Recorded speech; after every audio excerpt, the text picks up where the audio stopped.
చెప్తుంది ఏంటంటే సోషల్ మీడియాలో ఈ యొక్క ప్రభుత్వ వైఫల్యాన్ని, ఈ యొక్క బ్రిడ్జిల కన్స్ట్రక్షన్ వల్ల జరిగే నీటి సరఫరా జాప్యాన్ని కౌన్సిల్ మీద నెట్టేటువంటి ఒక దుర్మార్గపు ఆలోచన చేసాడు ఒక వాట్సాప్ గ్రూప్ లో యూజ్ చేసినటువంటి ఒక వ్యక్తి.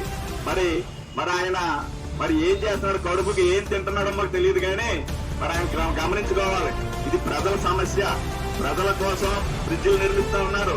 ఒక 20 రోజులు ఒక తాగునీటికి ఒక జాప్యం కలిగినంత మాత్రాన దాన్ని ప్రజలు పెద్ద మనసుతో అర్థం చేసుకోవాలని చెప్పాల్సినటువంటి ఈ సోదరుడు ఈ యొక్క ఆ నెపాన్ని కౌన్సిల్ మీద నెట్టేసేద దుర్మార్గపు ఆలోచన ఈ యొక్క వైఎస్ఆర్ కాంగ్రెస్ పార్టీ తీవ్రంగా ఖండిస్తా ఉంది. ఈ యొక్క ప్రజల కోసం అందరం ఉన్నాం. ప్రజల కోసం